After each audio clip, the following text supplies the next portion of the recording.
Ladies and gentlemen, good day and welcome to the conference call hosted by GE Vernova T&D India Limited for quarter two of financial year 2025-26. As a reminder, all participant lines will be in the listen-only mode, and there will be an opportunity for you to ask questions after the presentation concludes. Should you need assistance during the conference call, please signal an operator by pressing star then zero on your touchtone phone. I now hand the conference over to Ms. Megha Gupta from GE Vernova T&D India Limited. Thank you, and over to you, Ms. Megha. Good evening, everyone. Welcome to the GE Vernova T&D India Limited earnings call for quarter two of financial year 25-26. I am Megha Gupta from Investor Relations team, and I am joined by Mr. Sandeep Zandaria, CEO and MD of the company, Mr. Sushil Kumar, Whole-Time Director and CFO of the company, Mr. Abhishek Srivastava, Head Business Operations, Ms. Kanika Arora, Communications Leader, and Ms. Shweta Mehta. Before we begin the call, I would like to highlight that today's discussion may contain few forward-looking statements which are subject to risk and uncertainties, and actual results may differ materially from those expressed or implied. Now I turn the call to Mr. Sandeep Zandaria to initiate the discussion. Thanks, Megha. Good evening. Welcome, everyone. India's energy goals, including the ambitious target of 500 gigawatt of non-fossil fuel capacity, means a fundamental redesign to our transmission backbone. We expect peak power demand to climb by close to 80% by 2032, necessitating an unprecedented expansion of the grid. This outlook for the transmission segment remains highly positive, alongside strong prospects of the generation sector. The government is planning to add 36 gigawatt of hydro/PSP storage, 90 to 100 gigawatt of conventional capacity by 2035, and 100 gigawatt of nuclear capacity by 2047. Since transmission is generation agnostic, it will continue to be one of the most stable and growth-oriented segments in the coming years. At the heart of this expansion is the necessity of HVDC technology. It is most efficient and reliable way to transport bulk power over long distances, connecting remote renewable energy parks to consumption centers and stabilizing the national grid. There are significant opportunities emerging in HVDC, STATCOM and digital solutions. These areas will play a key role in driving overall growth. On the technology front, digitization is a major focus. Asset performance management is being positioned as a key differentiator, helping customers optimize both CapEx and OpEx strategies. With this growth in mind, we are expanding our engineering and manufacturing footprint with additional investment of 8 billion focused on advanced grid technologies. This investment will expand our capabilities at Vadodara for transformers and reactors. We'll install new lines for bushings and air core reactors at Hosur. We'll also expand capacity for AIS and GIS products at Hosur and Padapai. The above capacities will support domestic market as well as export. This investment of 8 billion is in addition to 1.4 billion investment announced in May this year. Now turning to our financial performance, we had a productive, strong quarter of robust demand, significant revenue growth and EBITDA margin expansion.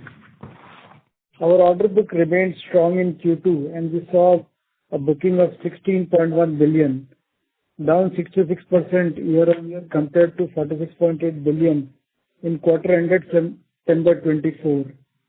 Our Q2 revenue stood at 15.4 billion versus 11.1 billion in Q2 FY 24-25, up by 39%.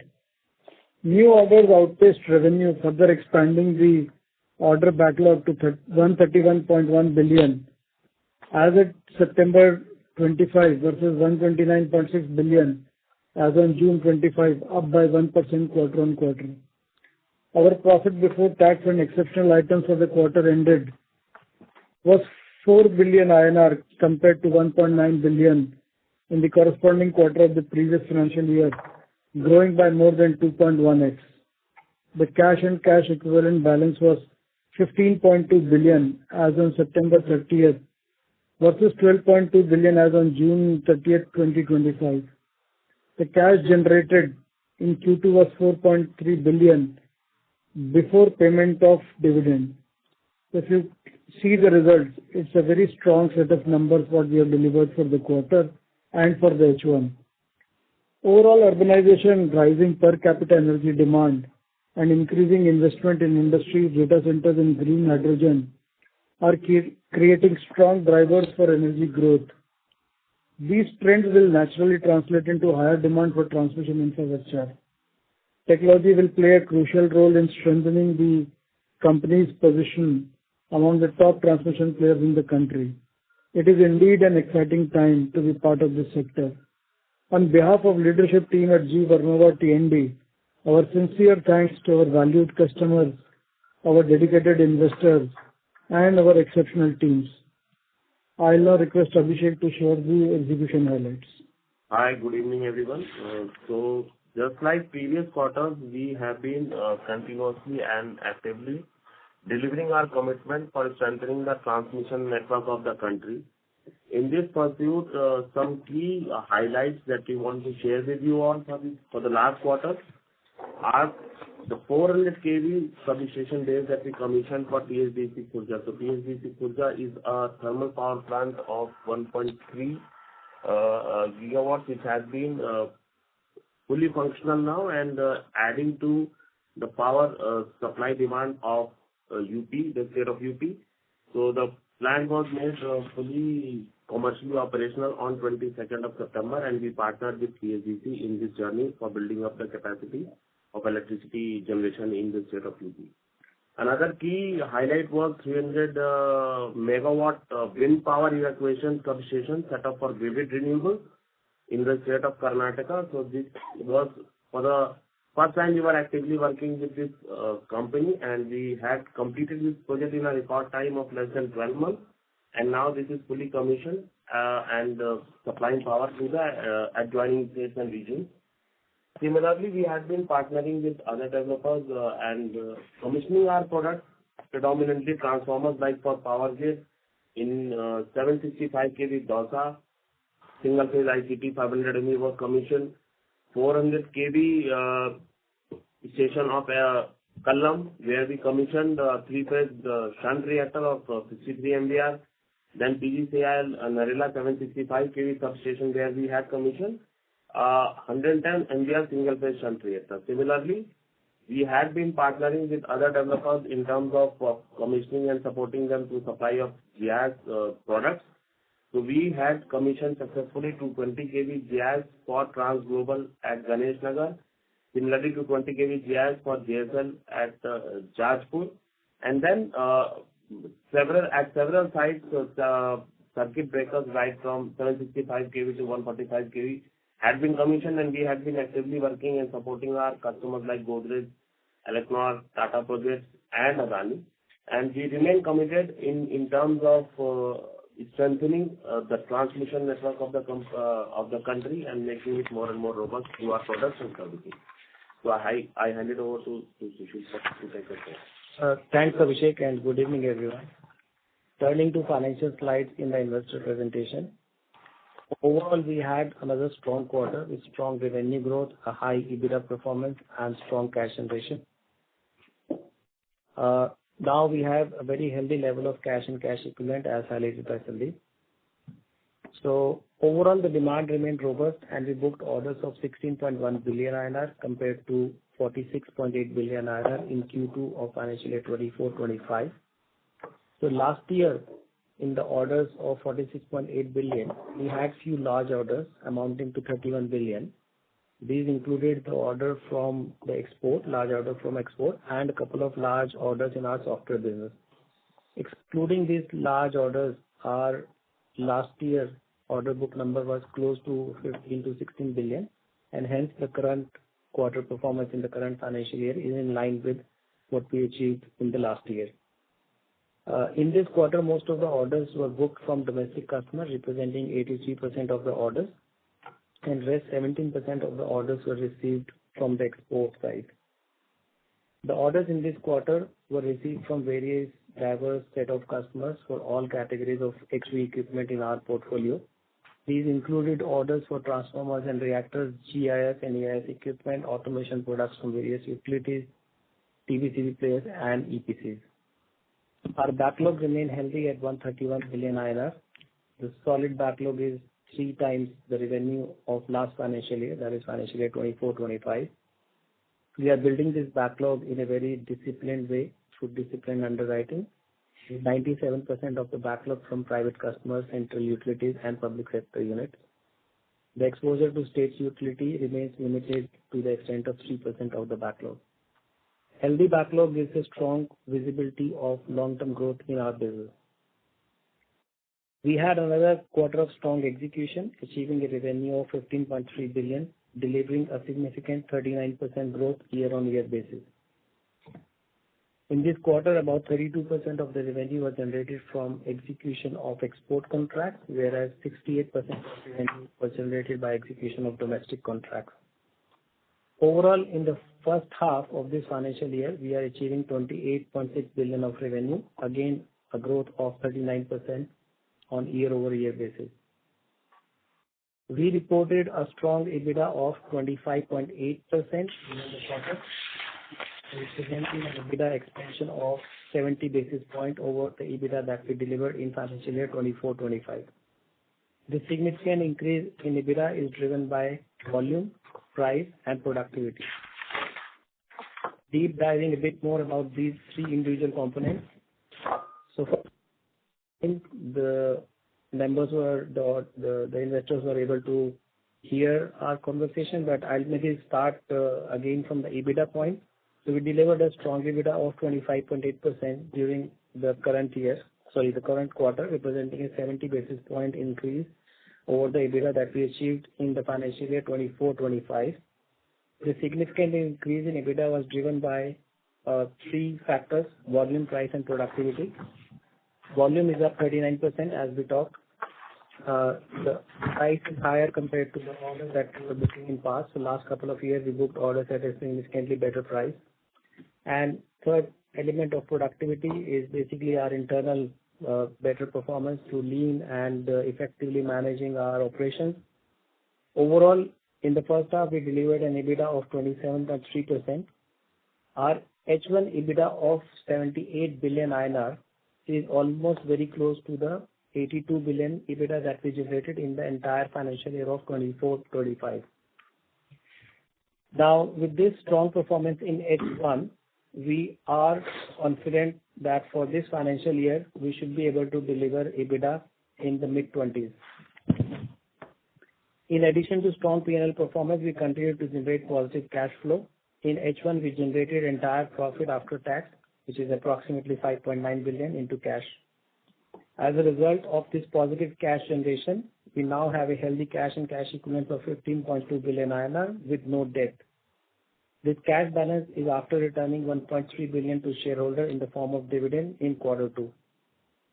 Healthy level of cash balance supported by strong market demand gives us confidence to continue to invest in our core business. And as Sandeep mentioned earlier, today we announced 8 billion of capex in addition to the 2.4 billion capex that was announced earlier so far, leading to the overall expansion plan of 10.4 billion. And all this capex is planned to be sourced from the internal accrual. We can now open for question and answers.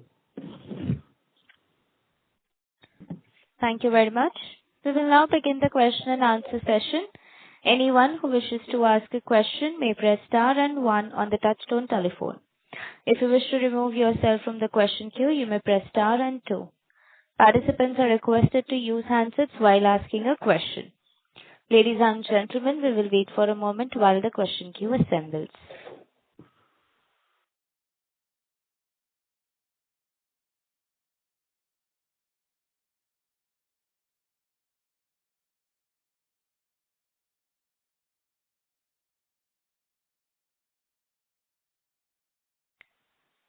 The first question is from the line of Umesh Raut from Nomura, India. Please go ahead. Yeah, hi sir. Good evening and congratulations for a very strong set of results.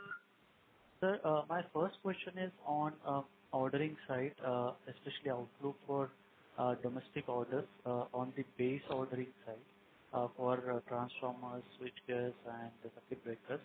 So how do you see second half panning up as compared to H1, considering that in H1 we have seen challenges with respect to industry for ROW issues or slower tendering.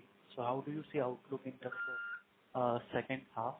And second, similarly, in case of export market, considering that we have approved proposal of closer to 3,000 crores in terms of ordering from related party, what is the exact update on that particular outlook in the subsequent second half?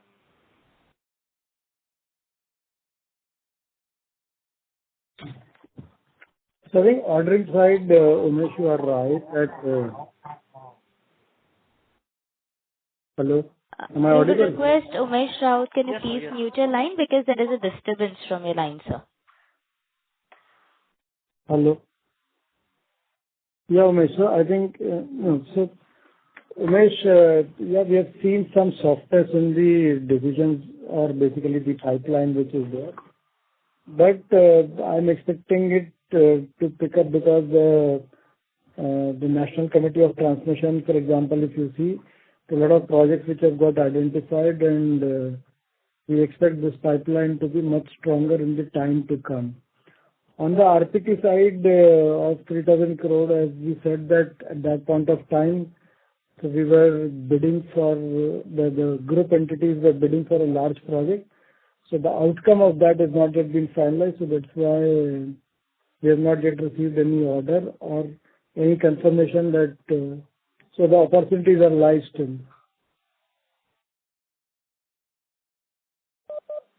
Got it, sir. Second question is pertaining to the CapEx announcement of 8 billion rupees. So if you could quantify this CapEx in four heads that you have mentioned in your presentation. So how does that is divided in between transformer reactors, air core reactors, bushings, and GIS and AS products? So, Umesh, I think those finer details probably will not be able to share. So that's why we have shared an overall number with the breakup of what all activities we will be doing in the CapEx. Okay, got it. And last question is on the data center side. For a company, what kind of opportunity we see in case of data center, which all products we can supply, and are we qualified for international orders with respect to data center? If yes, which all geographies where we can supply those products for data center? So data center, mostly, for example, if you see a large data centers which are coming, they have substations which will get built from 220 kV up till 765 kV.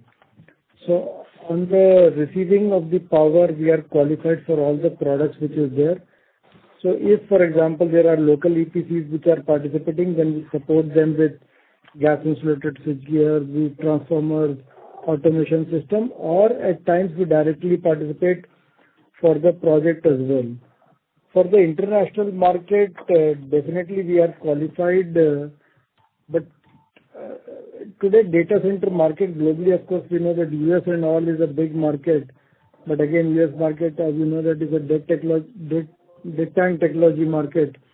So there, the most of the market is being fed from the US factories only.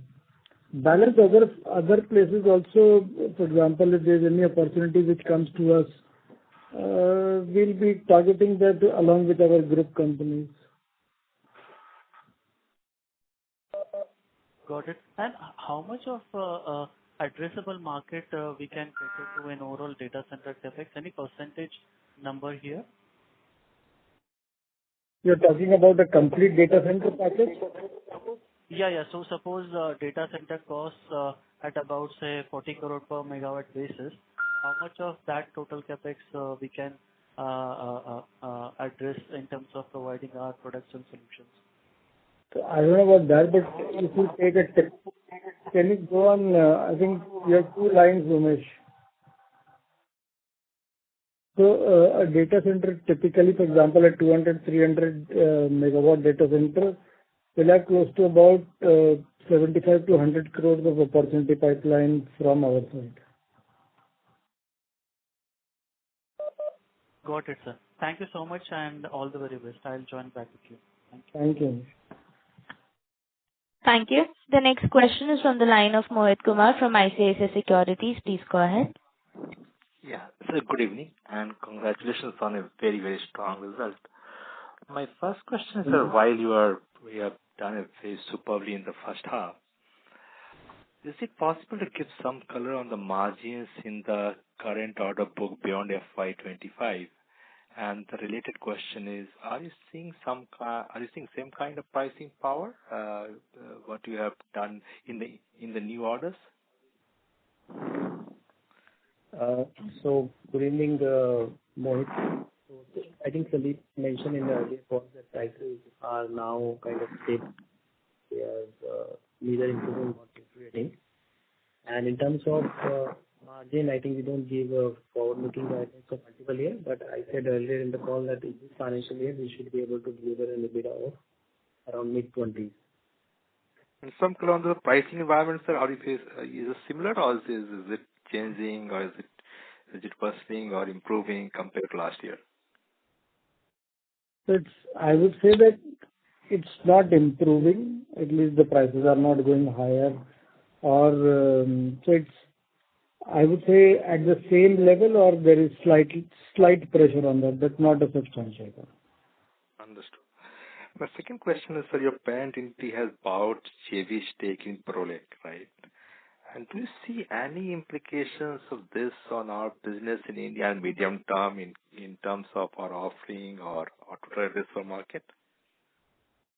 No, so Prolec is more or less but it is dedicated to North American market. So we don't see any impact of that happening in our territory. In our geography.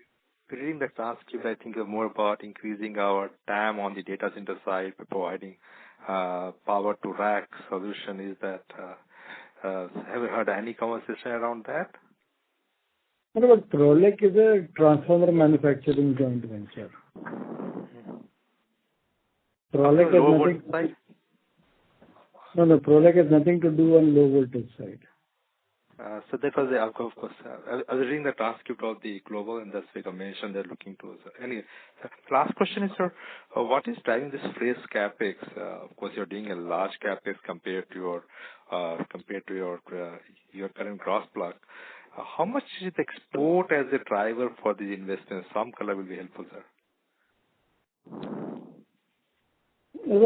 I think if you really look at the market scenario which is there and the plan of the National Transmission Plan, I feel, and if you look at our export potential as well, I don't think that this is a fine balance of capex what we are doing. So that has been thought over, meticulously planned, and then only we have discussed it thoroughly in the board, and then only it has been approved. Of course, going forward will be so. It's very difficult to predict going forward that this is the number which is going to come from export. This is the number which is going to come from the domestic market. Also, the capex involves multiple products, so like air core reactor, bushing, a transformer reactor, maybe part of AIS product, GIS product. So there's a multiple products. So everything will have a different ratio of export and domestic. So it's not possible to give like kind of one number for that. Understood, sir. Thank you and all the best, sir. Thank you. Thank you. Thank you. The next question is from the line of Amit Anwani from PL Capital. Please go ahead. Hi, sir. Thanks for taking my question. First question is on the capex. So just wanted to understand two things. One is your current capacity utilization, and second, with this capex, including 150 plus 800, what could be the possible peak revenue target you would like to achieve in upcoming years? And third, in the event of HVDC win, would you be requiring further CapEx, or the current expansions would be covering in any HVDC wins also? So, thank you, Amit, for asking this question. So, different products have different capacity utilization. For example, transformer reactors have a pretty high capacity utilization, but AIS, GIS, we still have threshold to further up in terms of taking more orders and increasing the utilization factor. Of course, CapEx is also looking into the market. We are also preparing ourselves for the future because the implementation of CapEx is also going to take 2 to 3 years. For HVDC today, definitely we can deliver at least one HVDC order with the existing capacities what we have. But we are preparing ourselves because if you look at the HVDC pipeline, that's a pretty strong pipeline. Regarding peak revenue is a combination of a lot of factors which include if you win an HVDC, then there's a large part which comes from third-party sources, including engineering and technology part of it. So I think difficult to give a number of peak revenue, but definitely if you look at about 1,500 crores of quarterly revenue, then we are looking at somewhere between 5,500 and 6,000 crores of annual revenue this year, which is again going to be a close to about say 35% growth over last year. And if you look at our backlog as well, as Sushil said, that if you take last year's order, the backlog and last year's revenue, we are sitting at close to about 3 times of the revenue. I think we still have a lot of headroom to increase our revenue, and that's what this additional CapEx is going to increase, that headroom, and let us grow further. Sure. So second question on the margin. So very strong margins in Q and Q2. And I can see a lot is happening on the cost optimization as you have been highlighting the operational efficiency. The other expense was only 10%. Just wanted to understand, and you have guided for some 25 kind of mid-20 EBITDA margin. So is there any scope with respect to current factories and more cost optimization? And the newer CapEx which is coming would have a similar kind of advanced facilities that the expenses would be controlled. Some understanding on how we are able to achieve this so far, and is there more headroom with respect to the fixed cost optimization? Thanks, Amit. So cost optimization is a journey. I mean, in GE, we adopt a process of lean, which means continuous improvement over the achievements that we have already secured. So this is something that will continue. And as you see, most of the capital is into our existing facilities. The 8 billion that we announced today is entirely for the existing facility. Part of the earlier announcement was for a separate new facility. So considering that we are investing in our existing locations, it is expected to give us more operating leverage because we don't plan to have additional fixed costs. And in the earlier questions, Sandeep answered that we are growing at 39-40% of revenue. And in future, if the further revenue comes with this CapEx plus HVDC, if we win and so on. So of course, there will be an operating leverage from now onwards as well. Right, sir. So my final question on the order inflow. The H1 saw roughly about 3,200 odd crores and export is about 500 odd crores, which is obviously relatively lower since we had a very strong intake in H1 last year. But then our threat for H2 is quite high. So wanted to understand, are we eyeing very strong finalizations as you highlighted that the National Committee on Transmission has a very strong pipeline. Just wanted to understand some color because we had a very strong intake FY25 and H1 indicates H2 should be very, very strong in terms of inflows to continue the momentum. And second, color on HVDC order status, South Kalam and South Olpad, the value and the nature, are we bidding together with someone or some color if you would like to give there, that would be helpful.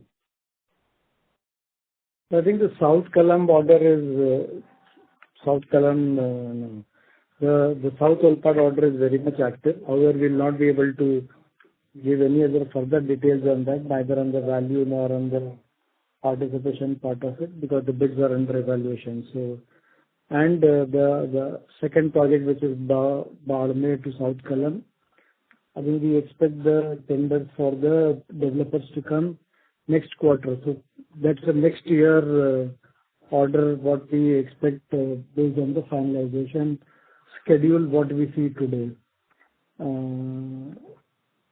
उसके अलावा क्या था? Pipeline for H2, sir, if you could. Pipeline for H2, yeah, thank you. So pipeline for H2 is, I think, we're looking at a decent pipeline which is coming in H2. And of course, last year when we had participated and when we have delivered a very strong order number, it had two large, as Sushil had said, two large factors built into it or orders built into it. So one was the related party transaction order, which was close to about 2,200 crores, and then few digital orders put together. So excluding that, we are looking at close to, I think, about 7,000 crores. And we are looking at repeating that. That is the target of the team, to repeat at least a similar number of order intake. That will also give a growth in the order backlog by more than like 1,000 to 1,500 crores. Thank you, sir. If I can squeeze the capacity expansion, anything in mind with respect to exports also while setting up this new CapExes?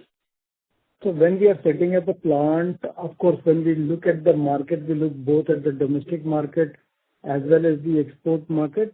But eventually the capacities will go where we get the best optimized return on the capex.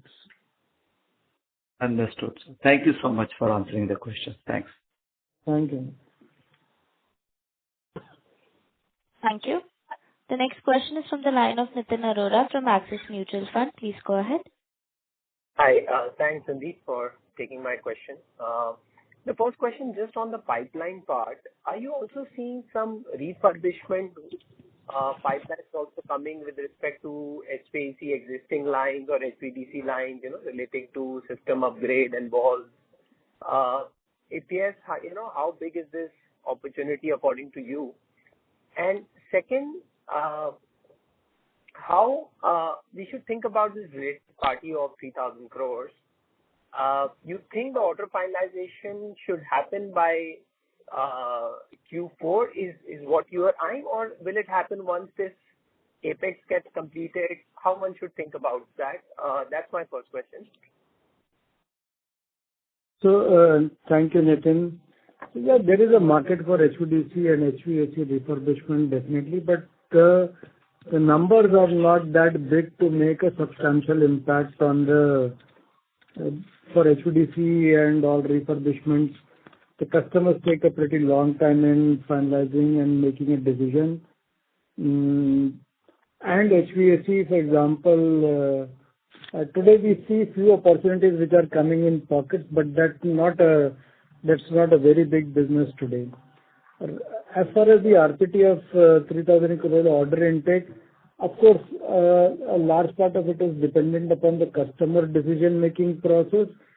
That in any way is not linked to the capex, because if it would have been linked to the capex, we would have first taken a capex approval and then we would have gone for the RPT approval. But that, if you look at that capex approval, if you look at the RPT approval, the RPT very clearly said that the deliveries are like up till 5 years. So that's a pretty long cycle what we have. We expect the decision by Q4 in the current scenario. However, it may change depending on the customer's plan. Okay, got it. That's very helpful. And second, with respect to you saying that its pipeline are increasing only, opportunities are increasing only. So you have already bids coming in now, going ahead for Q3, Q4. Sorry for asking a short-term question, just to understand that there is nothing which is lost out here. And lastly, when we've been following you for long now, so you have been articulating so far no pricing pressure, because despite capacity catching up, because opportunity size is increasing and order pipeline is increasing a lot. For example, when you said one HVDC, how much capacity it gets booked for a transformer companies across if one HVDC gets rolled out. So how one should think, going in next year, next 2 years? I know, I'm asking something a little longer aspected, but do you think opportunity size will be huge enough where you see growth at least for the next 2-3 years for the sector to remain pretty strong? And that's where, it should not, obviously you're such a healthy margin company, 50, 100 doesn't matter here and there, but generally a sense how one should look at it. So these two aspects, just a short-term question on the momentum in ordering and on the pricing growth for the next year. So, I think momentum in between there was a slight lull, but now I think we're seeing again a pickup which is happening. It's not a major one, but at least there is a pickup uptick which is happening in the pipeline for the TBCB. Regarding, for example, when you're looking at capacities, etc., which is now getting added, practically the capacities which are coming, for example, whatever capex we have also announced, is like 3 years. So most of the capacities we expect to come in 2 years plus or 3 years time. And today a large part of the order intake what we do is like a 24-month cycle. That is maximum what you get, 24 to 27 month or 30 month.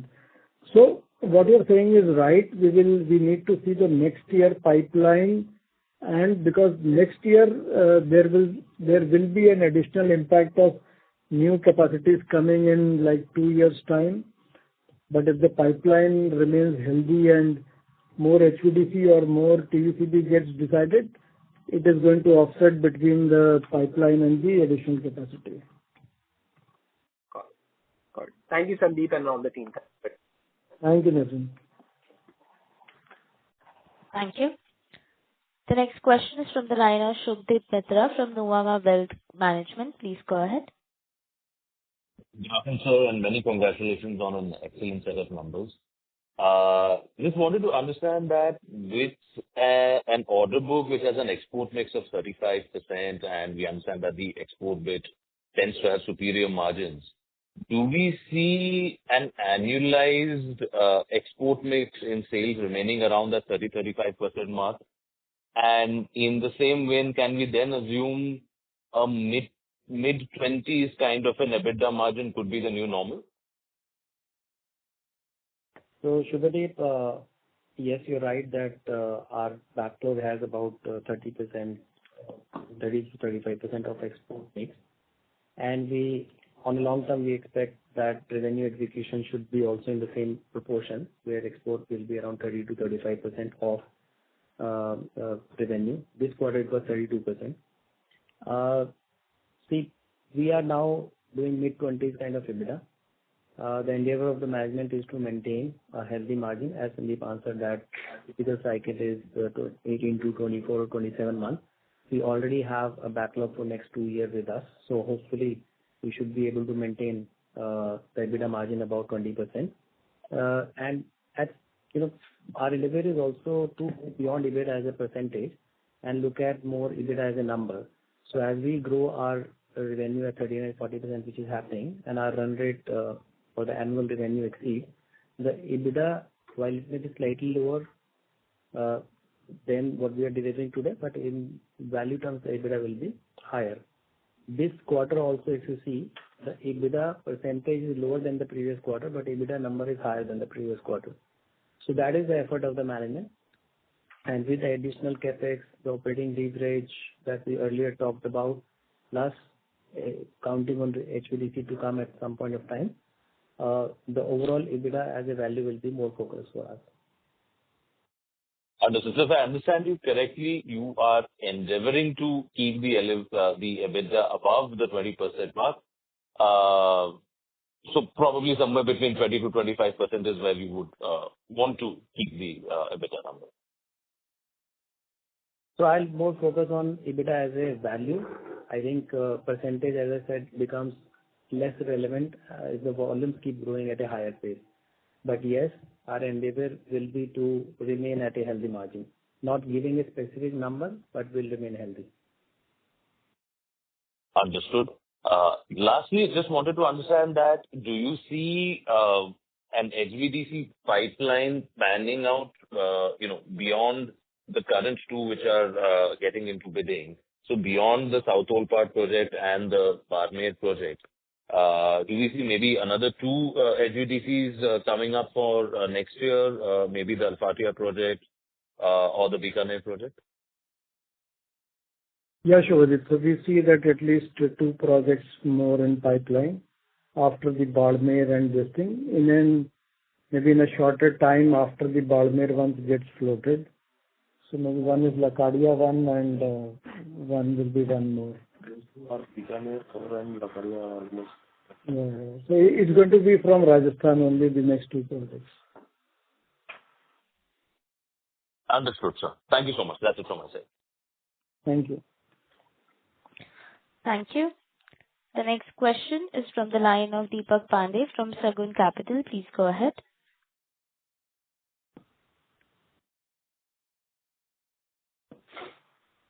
Hello. Hi. Thank you for an opportunity. Congrats on a good set of numbers. Firstly, just wanted to understand, market size of GIS in India and what sort of demand are you seeing domestically and exports? And also what sort of market size do we hold? Can you repeat the question because your voice is breaking in between, Deepak?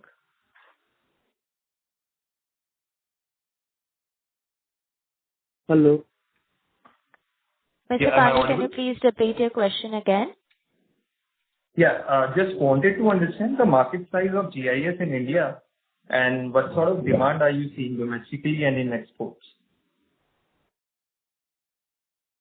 So I think we'll not be able to give you the market size of the GIS offhand because GIS comes in two ways. That one, it is a part of a project, and then a lot of new opportunities as well. But there's a robust demand for GIS opportunities because of the space limitations and also the right-of-way issues.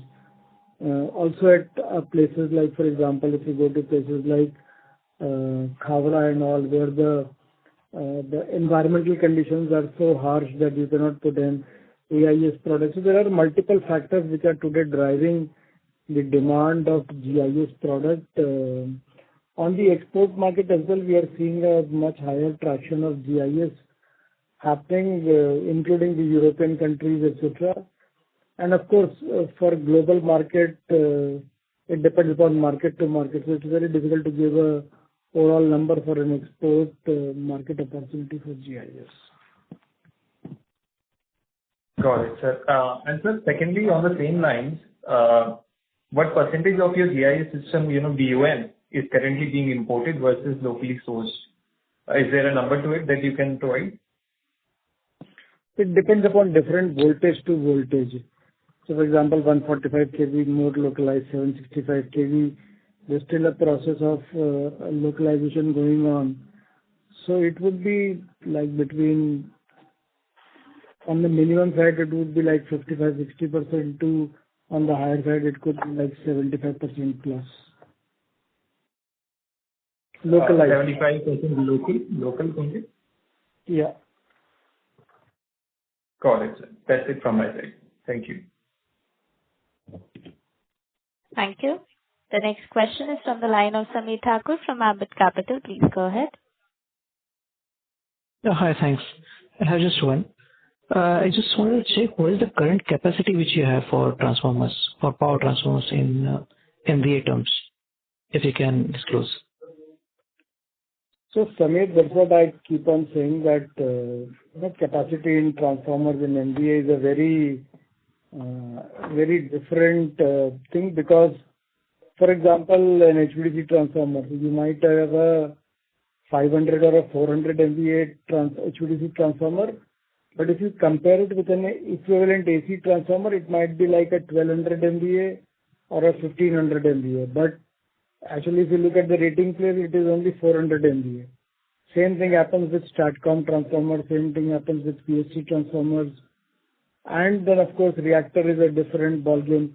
For a three-phase 500 MVA, it's a different revenue realization, and the number of hours is different than a 500 MVA 765 kV single phase, which is much more easier to build. So that's what I keep on saying, that MVA is not the real metrics of tracking a transformer factory. It is more a combination of ratings which actually make the revenue mix rather than an MVA capacity. Okay. That was all from my side. Thank you. Thank you. The next question is from the line of Renu Baid from IIFL Capital. Please go ahead. Yeah. Hi, team. Thanks for the opportunity. So my one question would be, while we've seen multiple cycles, and obviously this cycle has been pretty kind after a very deep down cycle, in your view, this 20% plus kind of margin range that one may try and endeavor to maintain, how long can this pricing or demand supply mismatch sustain in the market in your view? Last cycle it was for about 12-18 months, the peak profiteering phase. This cycle in your view, could it be like 2 years, 3 years? How long could it continue? So Renu, I think that's what Sushil said, that we are not giving a guidance, and the endeavor of the management is not to look at now at a 20% or a percentage margin, but it's more like to grow the revenue and then to see what is the absolute delivery of margin, what we are able to achieve on a higher revenue. So my question was also from an industry perspective, not just from the Vernova T&D, but many other peers also in similar range. So any comments from an industry perspective of this peak margin profile on the pricing side?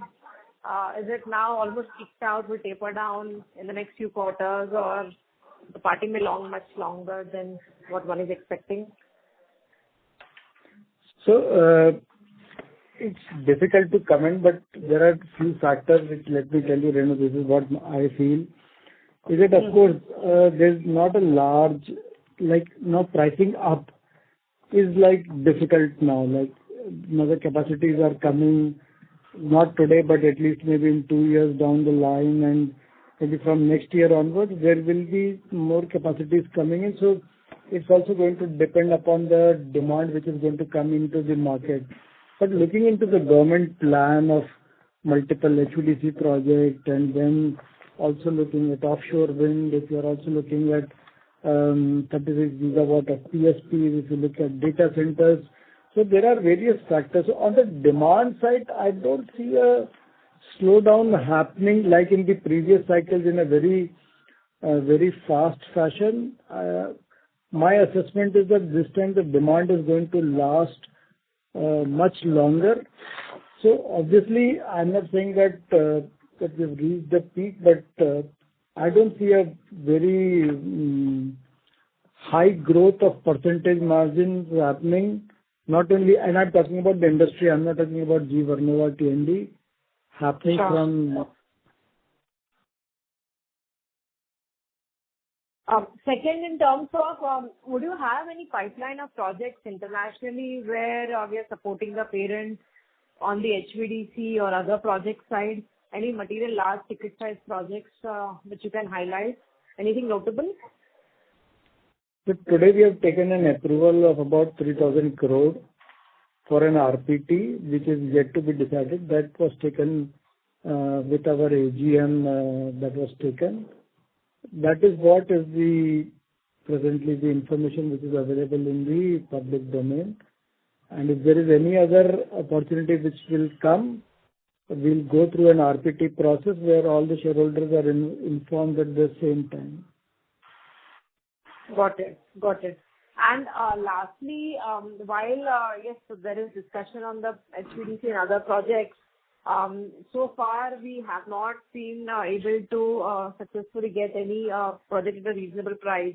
You think with few more LCC in pipeline, GE should now be at an advantage to at least secure one or two of them, given the other peers are already reasonably full with projects in their books? So really, that's a commercial strategy. So that's a commercial strategy which is going to depend upon customer, competition, and us all three. It's going to be a dynamic between all three. So it's very difficult to now to make a prediction that is what's going to happen in future on the HVDC decision making. But I can just say, which we have been saying, that HVDC is a focus area for our growth, something which we have been maintaining, which we keep on stressing on this. Got it. Thanks much, sir. These were from my side. Thank you and all the best. Thank you, Renu. Thank you. The next question is from the line of Parikshit Kandapal from HDFC Securities. Please go ahead. Yeah, hi, Sandeep. Congratulations on a great quarter, sir. So my first question is that the capex which you have announced, it's almost, and including the old ones, totals to almost $120 million on 1,040 crores base. So I think last time the global capex which was announced was $600 million, and out of that $20 million was in grid solutions. So just wanted to understand, I mean, especially in Asia, so where we have other factories in China and Japan. So and the quantum of capex announced for India seems to be very, very high. And after many years, so is there any thought that for Asia at least, and part of Europe, India may become a manufacturing hub for the parent company?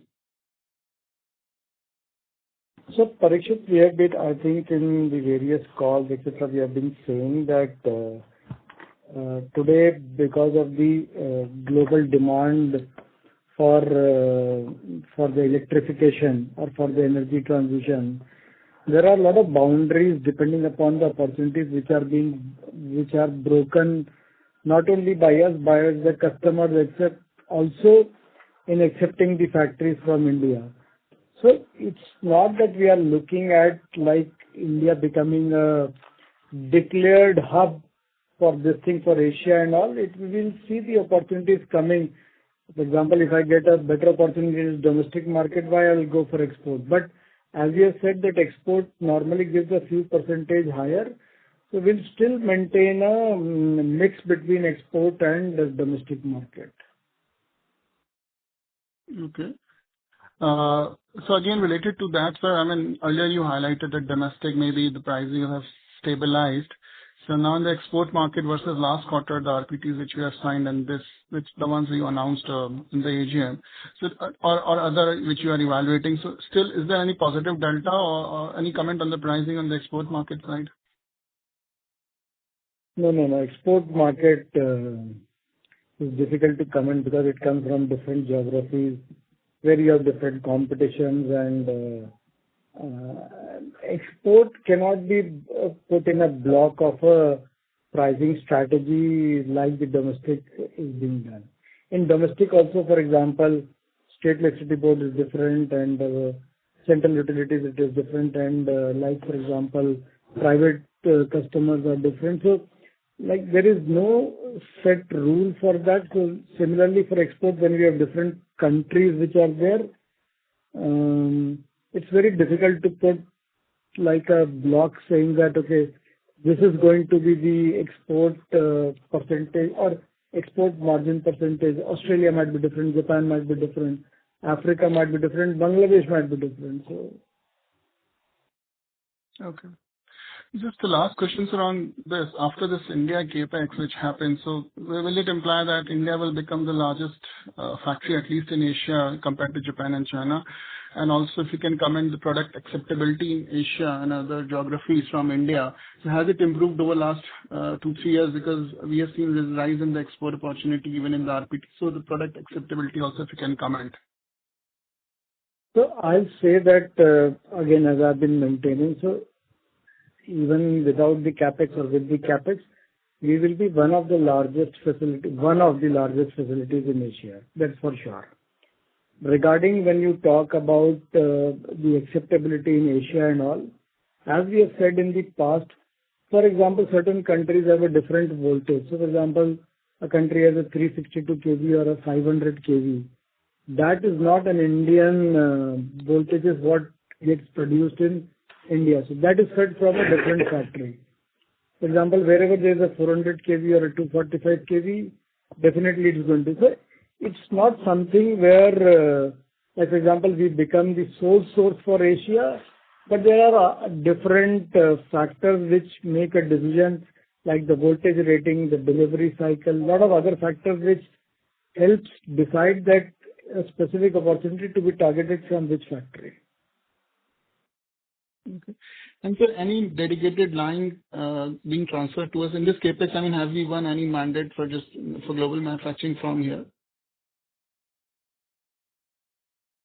So there's nothing like a global line which is being put for, like a line which has been put for a global, dedicated global applications and all. There's nothing like that.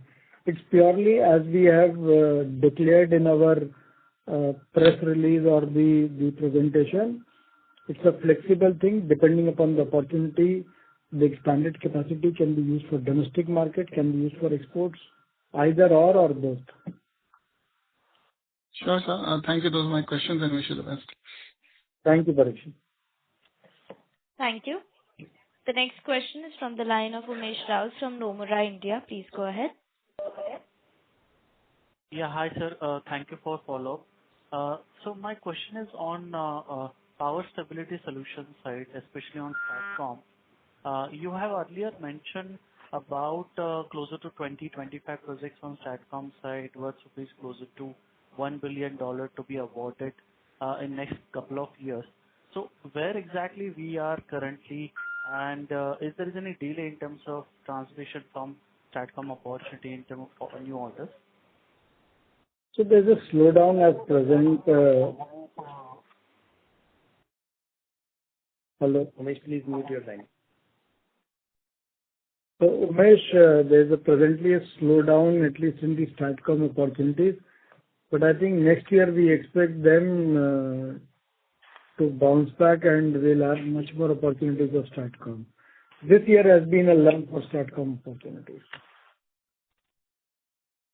Got it, sir. And second, sir, if I look at, say, strategy-wise, parent has also product offering towards grid-scale energy storage side. So in future, in medium term, do we expect to launch any products on those side? Grid scale? Grid-scale energy storage. So, for example... No. We are not planning anything on that side. Got it, sir. Thank you. Thank you so much. Thank you. Thank you. The next question is from the line of Mayur Patel from 360 ONE Asset Management. Please go ahead. So most of the things got covered. You said there was a lull in demand for a while. That was, related to the Indian market or the export market or both markets? That's question number one. So that was in the domestic market. Okay. And sir, second thing is, in addition to, you said the pipeline is such that you can end up having the same base order inflow like the last year, excluding the lumpy ones. Is it fair to say, in addition to that, the pipeline also includes the HVDC, one HVDC this year, which you said is under evaluation, and there could be more lumpy orders in export and Indian markets, which could...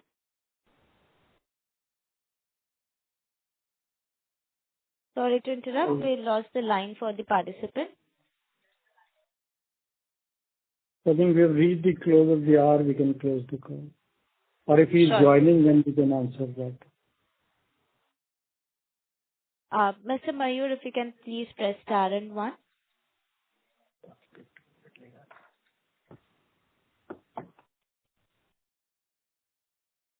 Yes, he's joined back. Mayur Patel, please go ahead. Yeah. Yes. So Mayur, So just whatever question you had asked till now, I will answer that. Yeah. So we have taken an RPT approval for 3,000 crores. So if G Vernova wins that project, then definitely we will have that opportunity coming. We don't know. Our global endeavor is to take the order before Q4, and if we are able to do that, then of course that's a big order which is going to come in. And as we said that there is one HVDC which is under discussion, under finalization. If we are able to win that, then that will be over and above what numbers we are talking. Sure. Perfect, sir. And just one more, if I can squeeze in. Data center is going to be a huge opportunity unfolding in the Indian market itself, based on just the 3-4 public announcements which we have seen. Do you expect FY 27 to be a year of some material inflows from data center as a segment for you? Yes. So today also we get orders, but you are right that it is not because the number of data centers is not as significant as in US and all. So we get orders, but not as significant like a percentage of our overall order intake. It is pretty small. But I expect that I think with the recent announcement, India story of data center is going to become much bigger and bigger. And you are right, we expect 27, 28 to be a much bigger story for data centers.